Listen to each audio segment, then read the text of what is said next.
Good afternoon, students. Hope you all are fine at your places. बेटा आज का जो टॉपिक है वो आपके पास है regarding equation of wave motion for a progressive wave. अब आपके दिमाग में इसका कॉन्सेप्ट क्या आना चाहिए? देखो बेटा, आपने कई बार देखा होगा कि जब हम किसी रिजिड सपोर्ट के साथ हम रस्से को बांधते हैं और जब रस्से को जर्क किया जाता है तो उस पर वेव्स प्रोड्यूस होती हैं। या फिर हमने बहुत सारे एग्जाम्पल्स आपको बताया कि आप रुके हुए पानी में जब पत्थर को गिराते हैं तब वहां पर रिपल्स प्रोड्यूस होते हैं। तो आप कोई भी एग्जाम्पल लीजिए, चाहे wave produced over the rope हो या फिर ripples produced over the still water हो, दोनों केसेस में आप क्या ऑब्जर्व करते हैं? आप देखते हैं कि वेव आपको ऐसा लगता है कि प्रोपोगेट होते हुए दिखाई देती है। आपको लगता है कि वेव एक एंड से दूसरे एंड की तरफ मूव कर रही है। एक्चुअल में ये जो वेव मूव करते हुए दिखाई देती है ये फेजर रिलेशनशिप होता है। मीन्स फेज के बेसिस पे, मीन्स पार्टिकल जब to and fro motion execute करते हैं तो मेन पोजीशन के अबाउट, तो उनके बीच का जो फेजर रिलेशनशिप है, उनके फेज जो चेंज हो रहे हैं, एक का फेज लीड कर रहा है, दूसरे का लैग कर रहा है, वही लैगिंग और लीडिंग आपके पास क्रस्ट या ट्रफ डेवलप करता है और जिसके कारण आपको वेव प्रोपोगेट होते हुए दिखाई देती है। पर एक बात आती है कि जब वेव प्रोपोगेट कर रही है तो प्रोपोगेटिंग वेव को मैथमेटिकली आप कैसे रिप्रेजेंट करेंगे? तो आज का जो टॉपिक है वो आपके पास इक्वेशन ऑफ वेव मोशन है।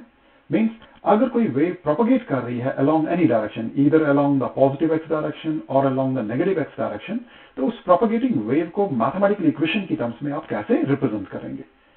तो let's take into account our today's topic that is based on equations of wave motion for a plane, not plane progressive, or you can even say what the progressive wave. तो बेटा आप diagram जो consider करेंगे उस diagram के लिए मैं पहले जो डायग्राम आपको कंसिडरेशन में ले रहा हूं वो डायग्राम पहला वाला डायग्राम है जो फर्स्ट फिगर जो टॉप पे आपको दिखाई दे रही है, फिगर 1। मैं इसी को एनलार्ज करूंगा, इसी के बेसिस पे हम आपको आज का टॉपिक हम पहले डिस्कस करेंगे, क्योंकि कुछ पहले बेस आपको अंडरस्टैंड करना है, उसके बेसिस पे हम क्या करेंगे आज का टॉपिक यहां पर एक्सप्लेन करेंगे। तो मैं इसको जूम कर रहा हूं। आई होप कि आपको ये क्लियरली व्यू हो रहा होगा। हम इसमें एज्यूम कर रहे हैं कि हमारा जो वेव है वो इस रिजिड एंड से, मैं इस एंड को रिजिड एंड मान रहा हूं और मैं एज्यूम कर रहा हूं कि हमारा जो वेव है वो आपके पास along the positive X direction propagate कर रहा है। Means wave is actually moving in this way. ये क्रस्ट और ट्रफ की फॉर्म में मूव कर रहा है इस तरफ। पर यहां पर बहुत सारी टर्म्स हैं जो आपको सीखनी है, क्योंकि हम ऑलरेडी आपको बता चुके हैं कि वेवलेंथ को हमने डिफाइन किया था on the basis of the concept of phase. जो यहां का मीडियम पार्टिकल है, ध्यान रखिएगा, यहां का मीडियम पार्टिकल इस समय मेन पोजीशन पे नहीं है, वो एक्सट्रीमम पे है, मींस एक्सट्रीम पोजीशन टॉप पे, जहां तक मैं डॉट लगा रहा हूं। सिमिलरली यहां का मीडियम पार्टिकल इस समय यहां पर नहीं है, जहां पर मैंने डॉट लगाया, वो इस समय यहां कहीं है। अगर आप इस पोजीशन की बात करें या इस पोजीशन की बात करें तो ये medium particle to and fro motion execute करते समय जिस पोजीशन पे है, दोनों का फेज सेम है। दोनों का फेज क्या है? सेम। क्योंकि हमने आपसे पहले बताया फेज किसके बारे में इंफॉर्मेशन देता है? फेज आपके पास इंफॉर्मेशन देता है कि पार्टिकल का पोजीशन, वाइब्रेटिंग पार्टिकल जो वाइब्रेट कर रहा है, जिसके कारण वेव मोशन जनरेट हो रहा है, तो वाइब्रेटिंग पार्टिकल वाइब्रेशन के दौरान उसका पोजीशन क्या है with respect to its mean position. तो ध्यान रखिएगा, मीन पोजीशन यहां पर था जहां मैं डॉट इस समय जनरेट कर रहा हूं। तो आप देखिए, अगर मैं टॉप वाले एटम की बात करूं इस समय वो यहां पर है, तो उसकी पोजीशन मीन पोजीशन से कितना दूर है वो हमें पता है। It is at its maximum displacement, जिसको हम इसका एम्पलीट्यूड कह रहे हैं। एक तो फेज आपको ये बताता है कि पार्टिकल, वाइब्रेटिंग पार्टिकल का पोजीशन क्या है at that instant of time, और दूसरा कि आपके पास at the given instant of time, उसी सेम इंस्टेंट ऑफ टाइम पे जब आप उसकी पोजीशन को नोट कर रहे हैं तो at the same time particle किस डायरेक्शन में वाइब्रेट कर रहा है। Means the particle is moving away from the that is mean position, आप moving towards the mean position. तो अगर आप देखेंगे दोनों केसेस में आपके पास ये जो ग्राफ है ये ग्राफ डिक्रीज कर रहा है। आप देखिए ये ग्राफ आपके पास क्या कर रहा है? डिक्रीज कर रहा है। ये ग्राफ यहां पर क्या कर रहा है? डिक्रीज कर रहा है। तो नेक्स्ट मोमेंट में आपके पास इन दोनों का मोशन क्या है? डाउनवर्ड। तो हम कह सकते हैं इनकी एग्जैक्ट पोजीशन भी हमें पता है और इनका डायरेक्शन ऑफ मोशन भी हमें पता है। जब दोनों चीजें आपको पता है, इसका मीनिंग हमें इनका फेज पता है और दोनों के लिए कंडीशंस क्योंकि सेम है, इसलिए हम कह सकते हैं कि दोनों सेम फेज पे हैं। आपके पास ये दोनों सेम फेज में होने के कारण हम कह रहे हैं कि जो डिस्टेंस है between these two points having the same phase, हमने उसको टर्म यूज किया है वेवलेंथ। तो अब वेवलेंथ को हम ऑलरेडी डिफाइन कर चुके हैं on the basis of phase. तो जिन बच्चों ने ये फेज का कॉन्सेप्ट नहीं पढ़ा है, वो मेरा प्रीवियस लेक्चर जो एक छोटा सा टॉपिक हमने फेज के ऊपर बताया है, आप उस लेक्चर को जरूर सुनिए और उसके बाद इस पर्टिकुलर टॉपिक पे आप जंप कीजिए। अब बात आती है कि आपके पास इसके अलावा यहां पर कौन सी टर्म्स हैं जिसको हमें समझना है। अब मैं इसी ग्राफ को ऑन द बेसिस ऑफ, मैं इस ग्राफ को 3 पार्ट्स में डिवाइड करूंगा।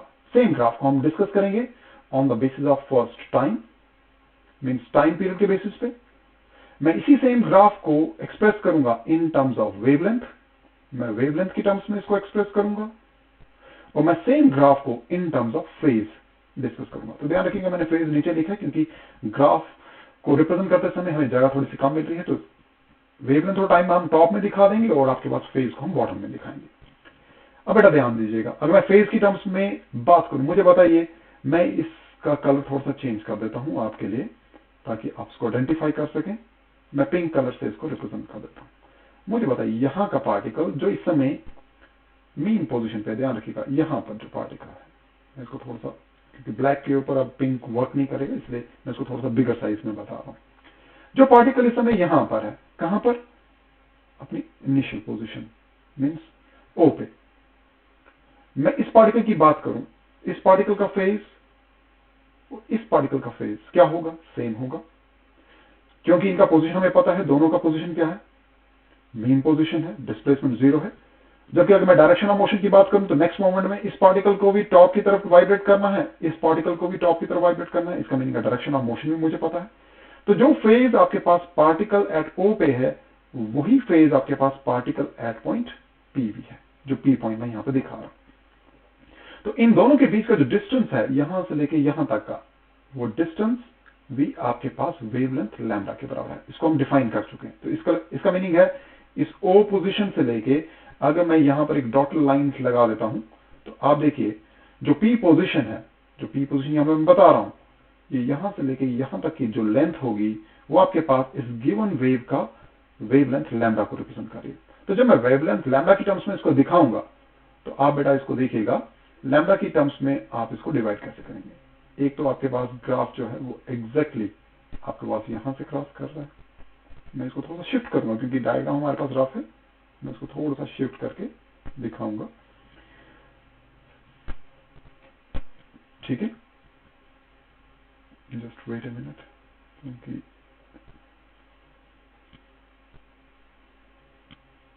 मैं लग करता हूं कि हमारे पास इसको थोड़ा सा शिफ्ट करना चाहता हूं। मैं लग करता हूं, मैंने इस ग्राफ को डिवाइड कर दिया। जब मैंने इस ग्राफ को डिवाइड किया तो हमारे पास क्या आया। अब इस ग्राफ को डिवाइड करने पे आपने देखा कि आपके पास यहां से लेके ओ पोजीशन से लेके पी तक लैम्डा था। तो जब मैंने इसको हाफ में डिवाइड किया तो ये किस में होगा, ये एग्जैक्टली लैम्डा बाई 2 होगा। और अगर मैं इस पहली वाली, अगर आप क्रस्ट को देखें, क्रस्ट को आप देखिए, फर्स्ट क्रस्ट जो टॉप पे हम दिखा रहे हैं, इस क्रस्ट को देखिए, इस क्रस्ट को देखने पे क्या लग रहा है कि अगर मैं इसका भी हाफ कर दूं तो इसका मतलब लैम्डा बाई 2 का हाफ हो जाएगा। लैम्डा बाई 2 का हाफ हो गया लैम्डा बाई 4। अब आपके पास एक सीक्वेंस आ चुकी है कि शुरू में वेवलेंथ 0 था जब स्टार्ट हुआ ओ पे। जब मिडिल पॉइंट की बात करूं, मैं इस पॉइंट की बात करूं, जो मिडिल में लाइन लगाई है, वहां पर आपका वेवलेंथ लैम्डा बाई 4 है। जब हाफ वेव हुई तब लैम्डा बाई 2 है। जब आपके पास इसको मैं हाफ करूंगा, इस वाले पोर्शन को हाफ करूंगा, तब आपके पास क्या होगा। सीक्वेंस देखिए, 0 lambda by 4, twice of lambda by 4, और ये हो जाएगा थ्राइस ऑफ लैम्डा बाई 4, और लास्ट वाला कितना हो जाएगा, लास्ट वाला हो जाएगा 4 times that of lambda by 4। तो आप 4 को कैंसिल कर सकते हैं, आपको सिर्फ लैम्डा बचेगा। इसका मीनिंग है इन टर्म्स ऑफ लैम्डा मैं इस पोजीशन को 0 दिखा सकता हूं, इस पोजीशन को लैम्डा बाई 4 वेवलेंथ दिखा सकता हूं, इस वाले पोर्शन को मैं लैम्डा बाई 2 दिखा सकता हूं, इसको मैं 3 लैम्डा बाई 4 दिखा सकता हूं, और इस लास्ट वाले को मैं लैम्डा दिखा सकता हूं। मीन्स मैंने कुछ पोजीशन आइडेंटिफाई की हैं। कौन कौन सी, एक ये वाली पोजीशन, एक इस पोजीशन की बात की, एक मैंने इस पोजीशन की बात की, इस पोजीशन की बात की और इस पोजीशन की। तो मैंने इन डॉट्स की पोजीशन को इन टर्म्स ऑफ लैम्डा मैंने डिफाइन किया है कि जब मैं पोजीशन ओ मीन्स ओरिजिन ले रहा हूं, जब वेव स्टार्ट हो रही है, तो मैंने कहा वेवलेंथ इस वेव की कितनी है, 0। जब वेव यहां तक ट्रैवल कर चुकी है, ध्यान रखिएगा इतना पोर्शन ट्रैवल कर चुकी है, यहां तक पोर्शन ट्रैवल कर चुकी है, तो मैंने कहा वेव ने कितना वेवलेंथ ट्रैवल कर दी है, लैम्डा बाई 4। सिमिलरली जब आपके पास एक हाफ साइकिल कंप्लीट हो चुका है वेव का, तब मैं कह रहा हूं वेवलेंथ कितनी कवर हो चुकी है, लैम्डा बाई 2।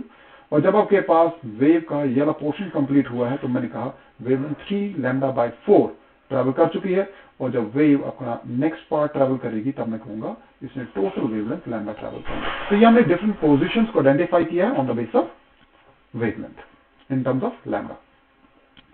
अब आप सिमिलरली टाइम पीरियड के बेसिस पे इसको देखिए। अब मुझे बताइए वेव ने जब स्टार्ट किया तो शुरू का इनिशियल टाइम हमेशा टी की वैल्यू क्या ली जाती है, that T is always taken as what, zero. Observation जब शुरू की जाती है टाइम जीरो होता है। अब आपके पास ये वेव अपना कंप्लीट साइकिल कब कर रही है या एक कंप्लीट वेवलेंथ कब करती है, उस टाइम पीरियड को हम कहते हैं it's total time period T. तो मुझे बताइए बेटा, अगर यहां से लेके यहां तक टोटल टाइम पीरियड टी है, मींस इस वेव ने यहां से लेके यहां तक प्रोपोगेट करने में टाइम टी लगाया, T minus zero means T. तो मुझे बताइए जहां पर लैम्डा बाई 2 था वहां तक उसका टाइम कितना होगा, टी बाई 2। जब मैं इस टाइम को मीन्स ओ से लेके इस वाले पॉइंट की मैं बात करूं, कुछ नाम दे देते हैं, इसको मैं ले देता हूं, इसको करते हैं ए, इसको करते हैं बी, इसको करते हैं सी। जब आपके पास ओ से लेके बी तक की बात होगी तो ये है टाइम टी बाई 2। तो मुझे बताइए जब ओ से लेके ए तक की बात होगी, ये ओ से लेके बी तक का हाफ है, इसका मीनिंग है टी बाई 2 का हाफ, टी बाई 2 का हाफ होगा टी बाई 4। तो similar analogy of the wavelength, आपके पास नेक्स्ट टाइम कितना आ जाएगा 3t/4, और लास्ट वाला कितना आ जाएगा 4t/4। तो 4t/4 मीन्स 4 कैंसिल हो जाएंगे, टी बचेगा। इसका मीनिंग हमने टाइम के बेसिस पे भी इन पोजीशंस को आइडेंटिफाई कर लिया कि जब ओ पोजीशन पे होगा तो टाइम 0 है, जब ए पोजीशन पे होगा तो टाइम t/4 है, जब बी पोजीशन पे होगा तो वेव ने जो टाइम अभी तक कवर किया है वो t/2 है, जब सी पे होगा तो 3t/4 होगा, और जब आपके पास वेव आपके पास पी पोजीशन पे होगी तो टाइम उसने टी कवर किया होगा। अब इन्हीं सेम पोजीशन को on the base of phase हम डिफाइन करते हैं। फेज आपके पास एंगल की टर्म्स में रिप्रेजेंट होता है।